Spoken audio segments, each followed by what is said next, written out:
I want to thank you all for being here. I think, you know, every month, I think the topic that we cover is important, but I do think that this one is incredibly special and important, more than most other things at this time in our country. And so I'm really glad, first of all, it makes me want to cry with joy to see this many people from District 7 and around District 7 joining here and saying that they are also concerned about the safety and well-being of our immigrant friends and neighbors. And that means a lot to me. This is just really, really heartwarming. As you all know, Albuquerque is an immigrant-friendly city. We do have in place policy that does not allow any city employee, including APD, to work with ICE in any way, shape, or form. And so I just want to get that out there first. We are immigrant friendly. No one in the city will be working with ICE. But beyond that, there's a lot of fear and concern, and I understand that. I've gotten a lot of phone calls and emails and text messages about it, and so that's why we're doing this conversation today. And I wanted to just bring the two experts here to talk to you about the situation so that you can get directly from them, you know, what they're working on, what they're thinking. And I'm going to introduce them both, and then we're going to go in the order. So first is Beatriz. She is with the Office of Immigrant and Refugee Affairs with the city of Albuquerque. And so she is going to talk to us about kind of what is happening on that front. And then we also have Fabiola, and she's the Civil Rights and Immigration Organizer for El Centro, one of my all-time favorite nonprofits. And so we're going to turn it over to them. They're each going to talk for a few minutes. We're going to hold all our questions until the end, and then we will do Q&A at the end. So please mute yourself, make notes of any questions you have, and we're going to turn it over to Beatriz. So much, Councilor Fiebelkorn, for this warm invite. It's very important that we are here in community, so I appreciate that all of you came to listen about this specific topic. I have been working in the city of Albuquerque for almost 4 years, but the Office of Immigrant and Refugee Affairs precedes me, is about 10 years old. And knowing that our community in Albuquerque is about 10%, between 82,000 to 90,000 people in Albuquerque are foreign born, and almost half of those are already naturalized American citizens. So that's quite a good situation. The other part is that many of our families are also mixed status, saying that other number of thousands of people in Albuquerque have green card holders, have work permits, temporal protective status, and other type of humanitarian visas. So at the end, sometimes there is a lot of misconception, and we think that we have a huge number of people who are undocumented, but that not necessarily is true. And sincerely, in many occasions, the people who are undocumented in the city of Albuquerque is because there are gaps or in the part of from one type of visa or status to another, and that can happen to anyone.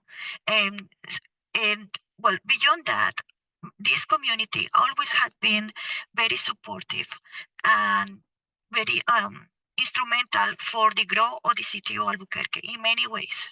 And I just want to see the value that the immigrant and refugee community had in Albuquerque because of the diverse cultures and diverse languages, religions, races, and anything else that you can think of, or their life experiences.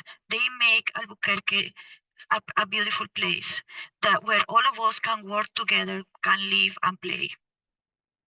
So knowing this, I just want to tell you that in this moment, of course, because of the changes in federal policies, the community is worrying.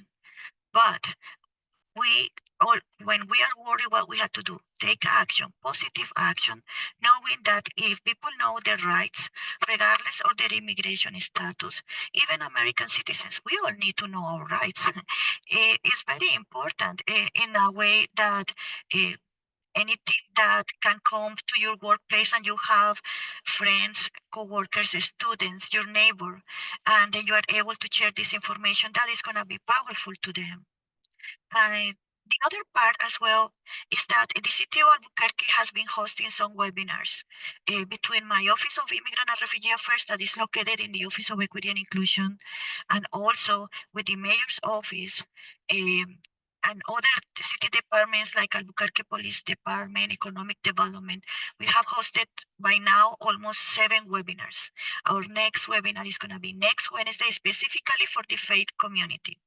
This has been in partnership with nonprofits as well, and even the Mexican Consulate, New Mexico Workforce Solutions, and many other partners in the community that have given us a hand to be able to bring information to the community in these webinars that have Spanish interpretation as well.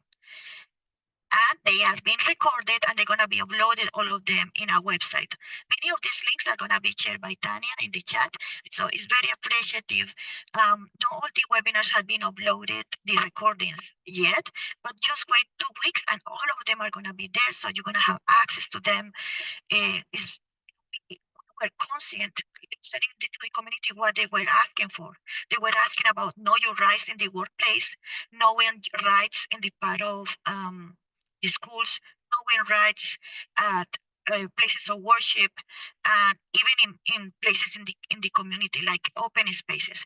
So all this information is going to be there in the webinar, the recording of the webinars, plus information about safety to call. For example, do you know that most people don't know the difference between in case of an emergency to call 911, 311, or 211? Who can ask the questions in case of something that is connected with immigration? The other part is we also have been visiting different communities to be able to send information about the resources that the city of Albuquerque has, and also the organizations that we partner with, and checked with them. So I have been attending meetings with the Ukrainian community, with refugee groups. Like I saw, I think with Michelle here from Moya IBQ, I did a presentation to her group in 4 different languages. They were happy when they have case managers. We also did a presentation to Catholic charities, many other faith communities, and we continue reaching out directly to be able to tell the story of what is happening and how your support is essential. Just think about it. The United States was created and formed by many of us in your first, second, third, fourth generation. Someone in your family probably came from somewhere. Came from England, came from Ireland, came from South America, sometimes in Mexico, Central America. They came from places in Africa, so from places in Asia. They all came from somewhere. And so knowing that the United States has been formed by many of our fellow immigrants that are what embed our community, that we work with them, that they are probably one of your students, there is probably one of your teachers, that is like you're gonna see them and being part of your life in one way or another. So these resources that are going to be shared in the part of the chat, you can go to our website as well, in the Office of Immigrant and Refugee Affairs at the City of Albuquerque, and you're going to be able to see, how you can find a link about the red cards. The red cards are information about know your rights. If you go to their website, they have it in 14 languages. We partnered with Albuquerque Police Department and they translated in languages that were not there before, like in Swahili, Kinyarwanda, and Navajo. Believe it or not, just like one of the people who spoke before mentioned, the Native American community has been racial profile. So much so that the Navajo Nation asked me to speak in front of them and do a presentation and share the part of the resources. And we had to be conscient that Native American communities are born Native Americans, born American citizens.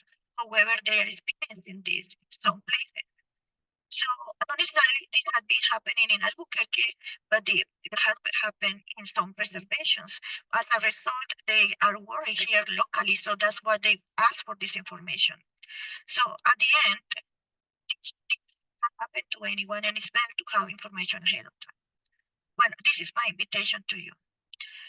When we are in a moment of difficulty, or in a moment of worry, what we have to do? Take positive action. How? Can we volunteer? Can we volunteer with any city department in the city who can need any type of help? Can you volunteer with your churches and being able to share this information about your know your rights, health workshops with the nonprofits that later on are going to speak, for example. I don't want to put you in a stuff, Fabiola. We need to be able to participate and collaborate with you. Sometimes by working together and alignment, we can create solutions. And we donate to causes that can help alleviate the difficulties that can happen, for example, with immigration law services. Sometimes the need and the capacity to be able to serve our communities is just based in the lack of funding that many times is not available. But if we have pro bono lawyers that can collaborate with the local nonprofits to provide those services, that will be a win. So what about the last thing? We always have to always think about how to advocate. Can we advocate at the city council to be able to mention and uplift the voices of what is going on in our immigrant and refugee community? Can we advocate at the legislature? There are multiple bills that they are trying to safeguard our communities. And many of these bills are actually going to also benefit many other communities, actually, all of them. So when we are advocating for one community, we are advocating for all. Think about it. So thank you so much for that. I know it was hard to hear a little bit of that. I wonder for answering questions, if maybe you want to turn your camera off so that maybe we can get a little more bandwidth. Again, I think it's just bad weather. But we're going to move on to Fabiola to tell us about El Centro and the work that they're doing and any, rights that she wants to make sure you guys know about. Tammy, remind people they can put on captions. It's pretty good. And that helps a lot. Put on the captions. Go ahead, Fabiola. Thank you, Councilor Fiebelkorn. Thank you for the invite and having us here. My name is Fabiola Landeros. I'm the civil rights and immigration organizer with El Centro, but I'm also a proud immigrant, queer woman living here in New Mexico.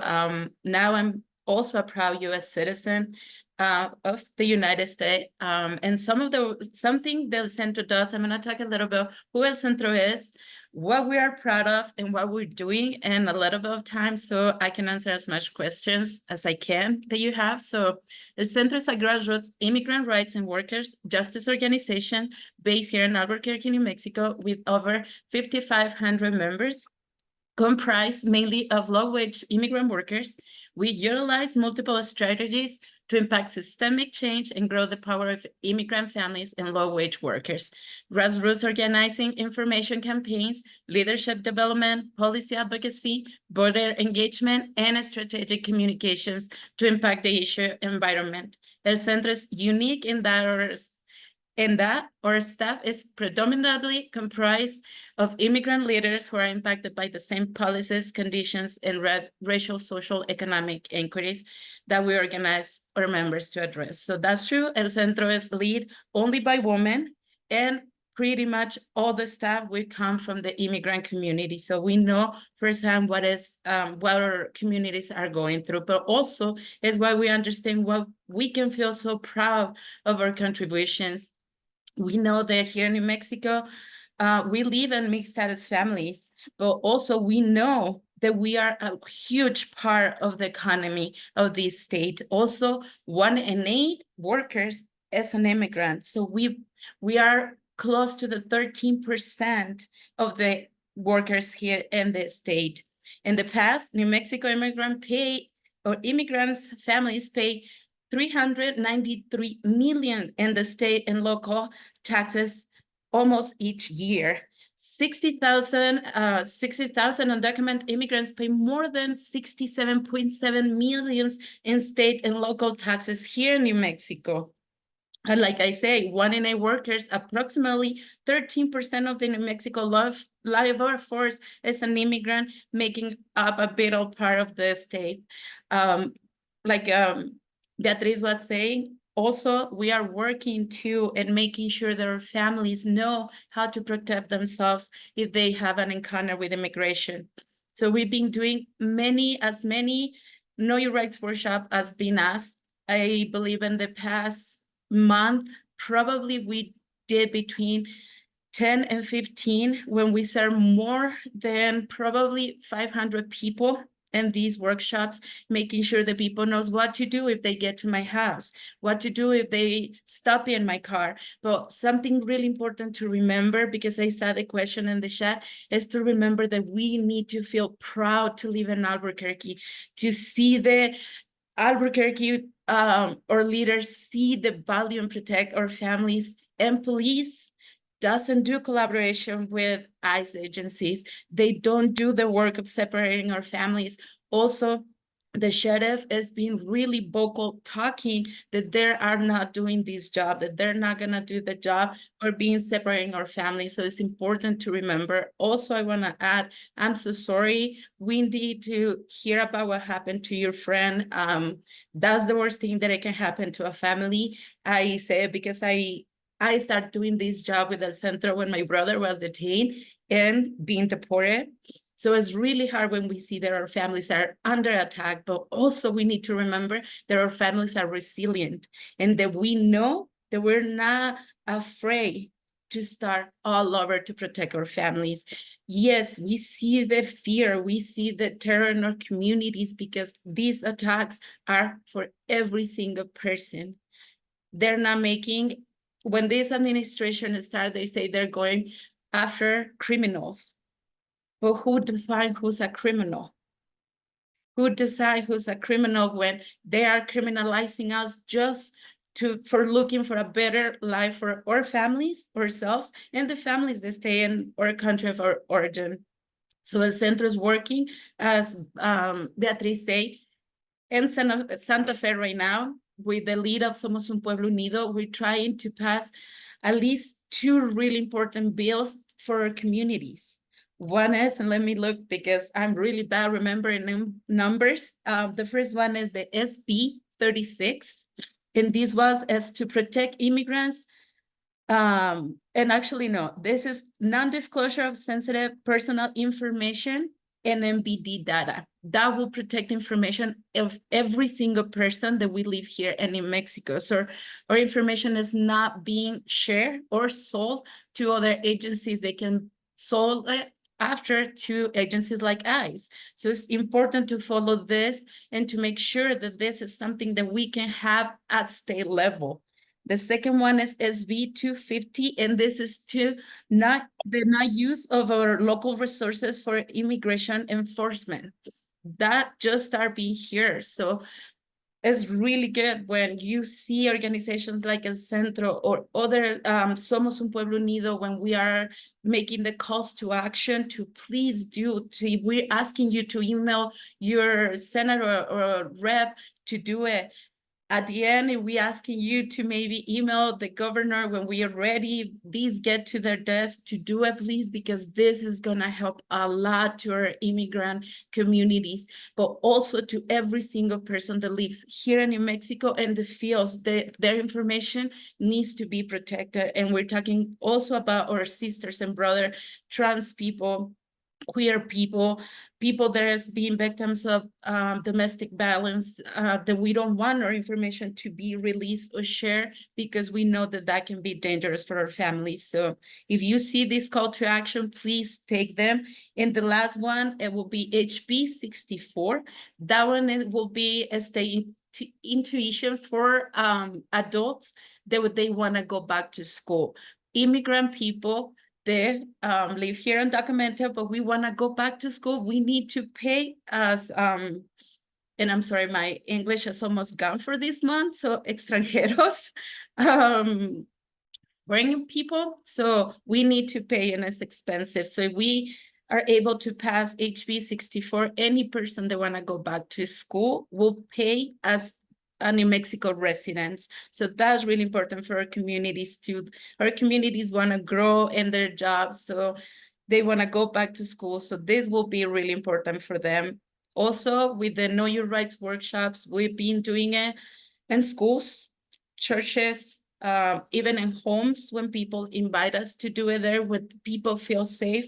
The plan for El Centro is to start having these Know Your Rights workshops at El Centro to make sure that every single person that need it can get it. Also, we will try to do it on Zoom because yes, we understand that many people that maybe doesn't not know that we are immigrant friendly, feel safe to go out and maybe identify themselves as an immigrant when we hear these type of workshops.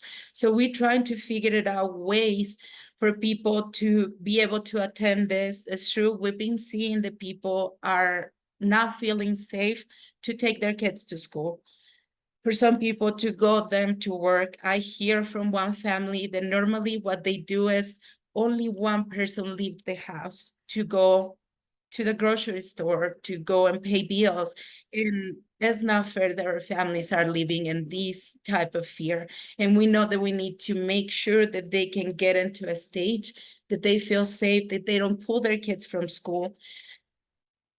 Again, we need to feel really, really privileged to live here in Albuquerque, Bernalillo County, Santa Fe, because they have the protections that our families need. But right now, those protections are only Santa Fe, Albuquerque, Bernalillo County. So with SB 250, we will make sure that this is a state level. So we need to make sure that SB 250 gets to our governor desk and is being signed by her. So every single person feels safe in the whole state of New Mexico, not just in a couple cities or counties. And I'm gonna stop here. If you have any questions, we are here to answer. Thank you, Fabiola. I'm going to just say, if you have questions, please use the raise hand function so I can keep you straight. There's a lot of you today. So to raise your hand, just go down to the bottom of your screen, go to React, and then choose raise hand. While we're waiting for folks to get those hands raised, I do want to make a pitch for SB 36, that disclosure of data bill. It has passed all of its committees in the Senate. It has passed the Senate. It has passed its first committee in the House. It has one left to go before it goes to the House floor. So that one has a very good chance of getting through. It is really important.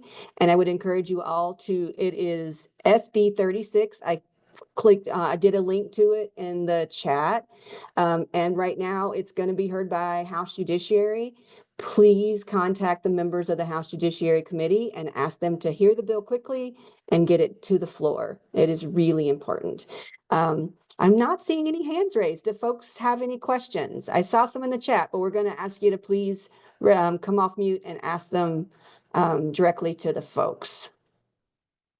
And just to answer Darcy's question, the not disclosure information is SB 36. The one to not use of resources of New Mexico is SB 250. And the one for adult education, it will be HB 64. So I'll ask a question to get going because I've gotten a lot of emails about this. Do either of you have information on the, I believe Janet Sayers is the one that brought it up originally in the introductions. Any information about the request when you're registering students at APS now providing information that is concerning some people? Does anybody know about that? Why that's there, what they're doing with that data? Any information? And I don't know if you have more information, Beatriz, for what we hear right now at El Centro is we having a meeting in the next week or a couple weeks with APS to talk about what it means having that questions. What they explain to us is that it's not about the nationality of the person, is if the person was born out of the United States, and the question is more trying to see what type of help the kid is gonna need, if they're gonna need to be in I'm not sure, we're trying to figure it out what it is, but for now, that's not information that is being shared for what the little information that we're being recollecting. But after we have a meeting, I think that's something that is gonna be addressed by APS with everybody. Would you mind letting us know after that meeting kind of what comes out of it? We can put it in our newsletter because I think people are worried understandably so, but there might be a really good reason here. I think it's true, probably, that they're asking so that they can develop programs and services for students that match what they need. But if we can get some clarification and verification that that data is not being shared elsewhere, I think it would make people feel a lot more comfortable. So look for that information in a future newsletter as soon as Fabiola is able to get it for us. Marlene.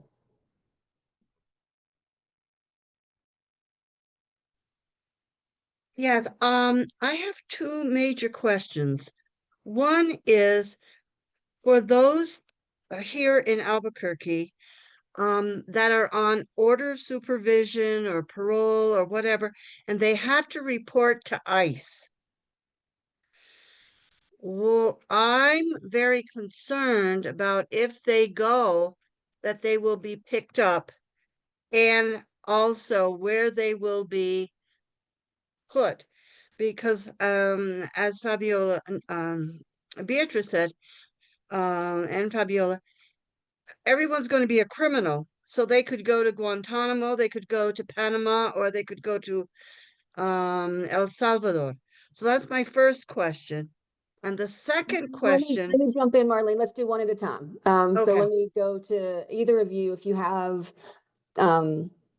thoughts on that. Are we seeing that happen? What would you say to those folks? For those, I think if they already start the process and they have a legal representation, they have an attorney that is taking the case, that would be a question for them. El Centro, we're not an attorney. We don't have attorneys on side with us. When it's a legal question, we don't answer, we cannot answer, because the last thing we want to do is to put people, even when we see cases, and I will say, like I said, that in this case went this way, it's never gonna be the same for each person. So I would say that they need to talk to the person that is doing or helping with their case. Beatriz, do you have anything to add? I haven't heard of any kind of that, where you go in for your regular check-in and you're swept happening in our community, but I don't know. I just agree with Fabiola. The best response to that question will be with immigration law. And we have New Mexico Immigrant Law Center who will be able to assist any individual who will need support for all the different type of immigration status. They will be the best organization to answer a question like that. I'm sorry, Ms. Marlene. Thank you. Okay, Marlene, go ahead. Question number two. Second question is, this has happened to a friend of ours in Texas. The ICE people set up a blockade so that people that were leaving, and this was basically like in rural areas, they were leaving and they got caught up in a blockade. And so they weren't stopped by, individually. It was, they were in the realm of going. The person had a work permit, but they picked up about 30 people. I don't know if we're prepared to deal with these kinds of things, because you can't say, why did you stop me? Or do you just say, are you arresting me? I mean, I don't know if people have done anything with respect to those kinds of scenarios. Okay, and we are getting prepared in case that we see. Until today, we don't have any knowledge of mass detentions here in Albuquerque or New Mexico. We see individual detentions, and what being seen with these cases, that is not an excuse. The people had a contact in the past before we have our policies with police. Talking about Tejas is a completely other enchilada, as we say here in New Mexico. Tejas really agree with what this administration is doing. What we know is here in, at least in New Mexico and Albuquerque, pretty much that I can talk is our police doesn't do collaboration. Checkpoints or any time of these check ways they want to do are not legal here in New Mexico. The checkpoints are only legal 100 miles from the border. Based on their, or APD doesn't do collaboration. We don't see that happening. Normally, the ones that we've been seeing every weekend is for DWI, police doing their job, trying to figure it out that people is getting safe home. But until now here, we don't have any knowledge about this happening. And El Centro, with other organizations, we have every 2 weeks, we have a meeting that is to talk about what we're hearing, what is happening. But also we have a meeting that is about rapid response, how we can respond in case that we see detentions or that they're getting to sensitive locations or they're trying to get to our schools. So we're getting prepared in case that this is happening. And part of this meeting is El Centro, New Mexico Immigrant Law Center, other attorneys, other people, other organizations that are policy work, also to make sure that we have all the angles covered to make sure that we can respond effectively for our communities. These were not police.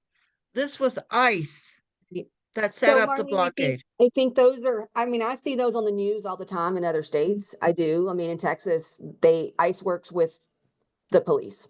And so I do think we have, you know, slightly better system here because our APD nor Bernalillo County Sheriff's Office is going to in any way, shape, or form work with ICE. But that's all we can say right now, right? There's a lot of unknowns. We don't know what else is coming from the federal government, but we can say that under no circumstances will APD or the Bernalillo County Sheriff's Office collaborate with ICE. And that, and Fabiola, did you say 100 miles from the border is the only place that you can do those kinds of checkpoints, specifically looking, you know, that ICE can set those up? So that's all we know right now.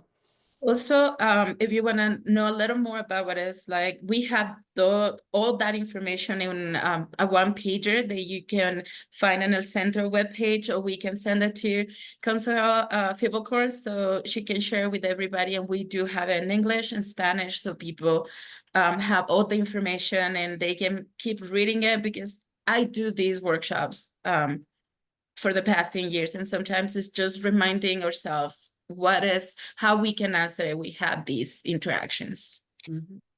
Thank you. Tanya, can you find that from the El Centro website and put it in the chat? Y'all, we are getting really full on the chat. We are putting a lot of resources in there. So please, you know, use those. At the end, we'll talk about like, what are the top ones that you need to just have with you at all the time. But Beatriz, I saw you come off mute. So did you want to add? Yes, ma'am.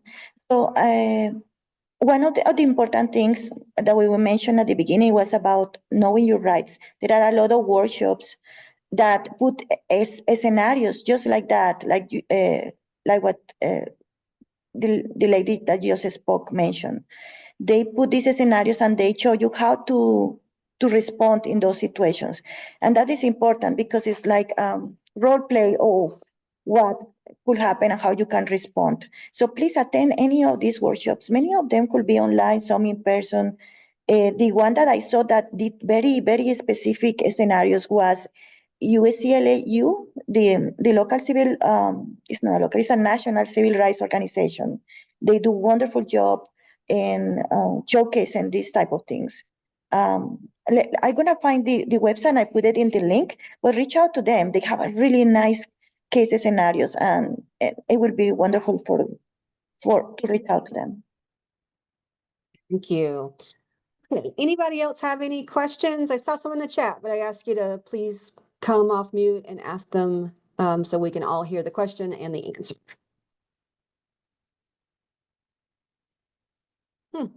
Okay, Shai, Tanya, do you want to tell us what was on in the chat, if there were any questions in the chat? Yeah, one person said, I'm concerned because Amazon is selling black ICE shirts, and some say police ICE, and some say immigration ICE. My goodness, I had not heard that. Yeah, Fabiola looks like she has. Go ahead, Fabiola.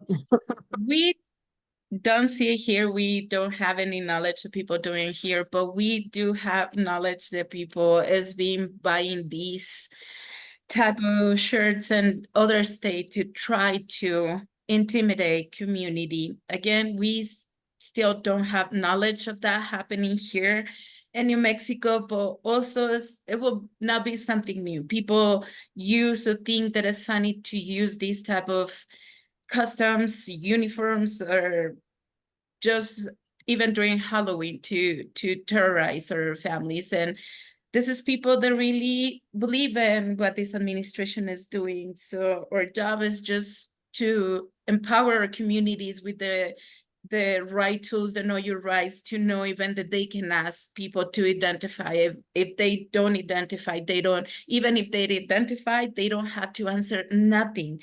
The lema or what we say at el Centro, I'm gonna say it first in Spanish, then in English, is con la migra no abrimos ni la puerta ni la boca.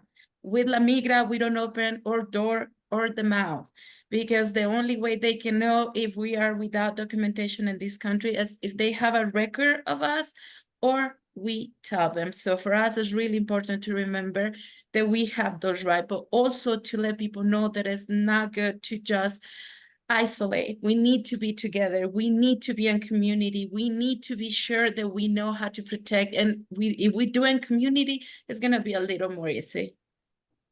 Thank you, Fabiola. Michelle Benton.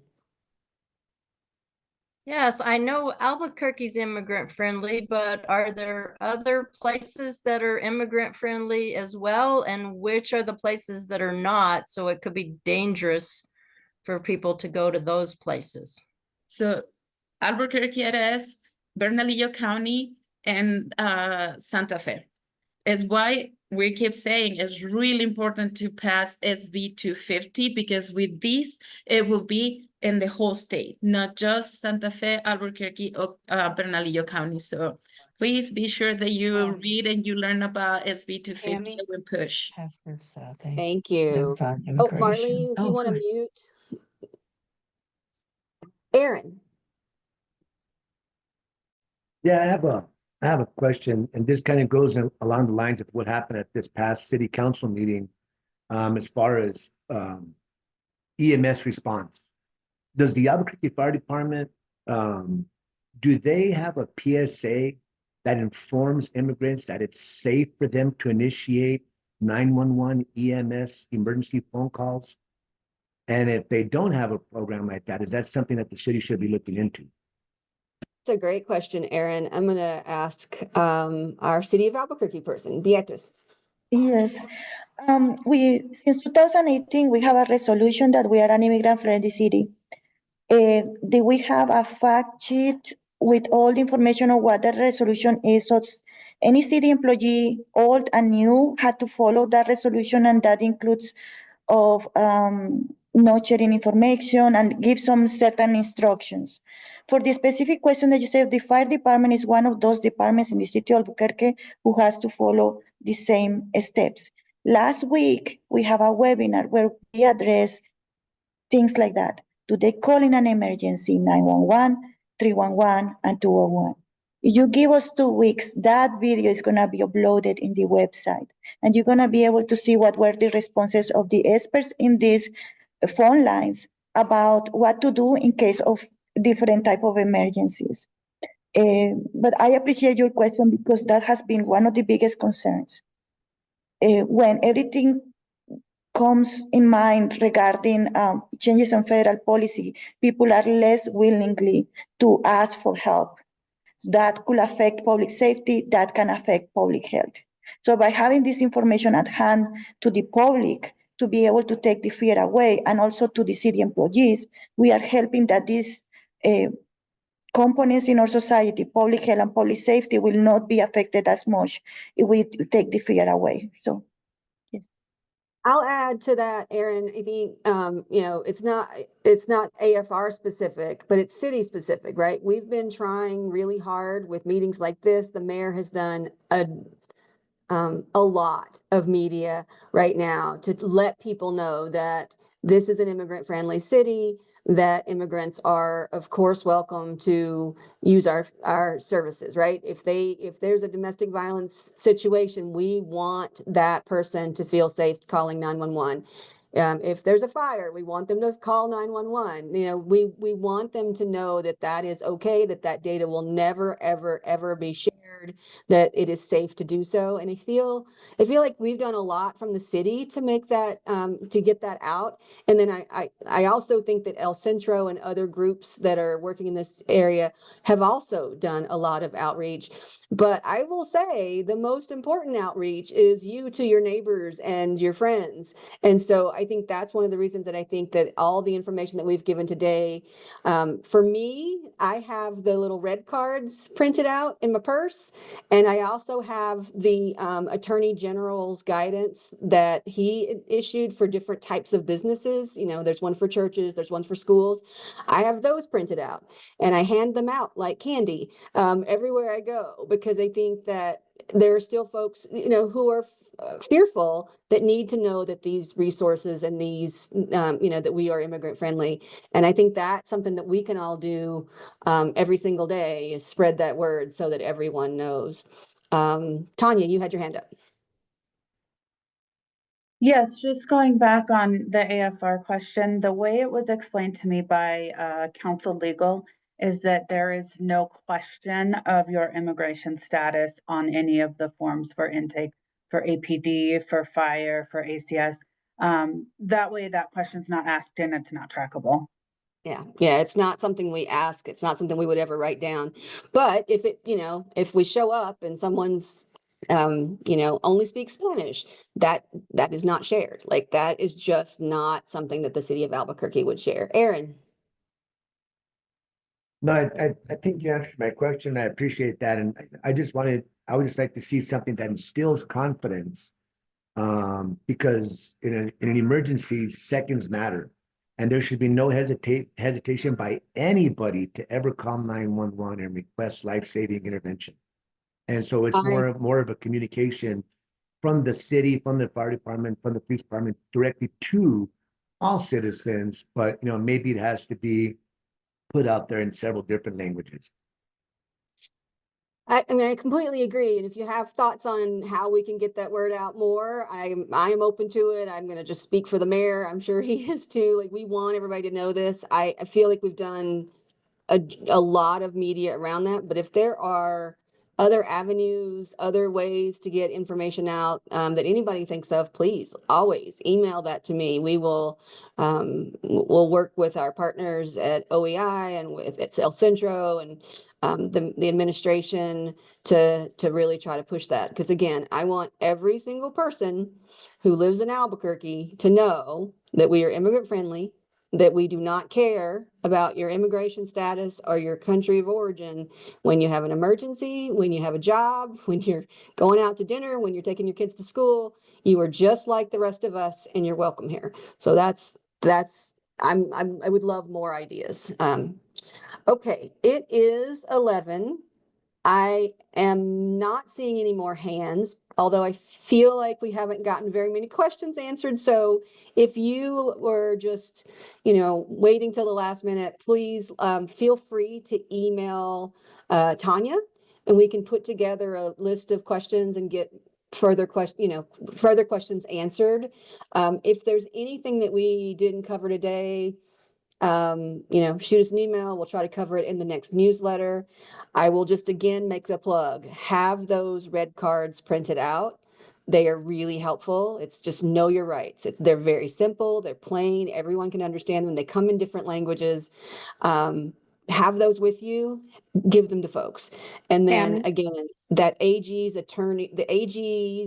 guidance for the different types of entities is really important, because I think one of the things that all of us on this call can do is understand, you know, there are rights. If you're working with a church group to help immigrants, you have rights. That church has rights. If you're at a school, you have rights. That that school has rights. So read through those guidance documents that came out of the Attorney General Raul Torres's office. I think those are super helpful. Last call for any quick questions. Tammy? Tammy? Yes. I don't know who that is. This is Darcy. Okay, yeah, go for it. Okay, so one recommendation is that if you are a tribal member, get a tribal ID and carry it with you at all times. And I've got to say that I was born abroad, and I'm probably really low down on the risk level, but I consider that. And my sister-in-law is from China. She's a naturalized citizen. She's at risk. There are a lot of people who are at risk. Thank you. I agree. Thank you, Darcy. And I will say that we did get verification that some Native Americans in our area have been harassed by ICE. And so I just want to, double down what Darcy just said, which is if you are a Native American in our community, I feel very horrible that we are telling you that, but get your ID. I don't want you to be at risk any more than I want anybody else in our community to be at risk. So, okay, it is 11:03. I'm sorry I kept you all long, but I do think this is just a really important issue. I thank you all for coming. I thank you for caring about our neighbors. Email me or Tanya if you need anything at all. And we have great resources at the city and at El Centro, and they are also here for you if you need anything. So reach out and we will see you next month on this call, and we'll have a newsletter out in 2 weeks. Thanks, everybody.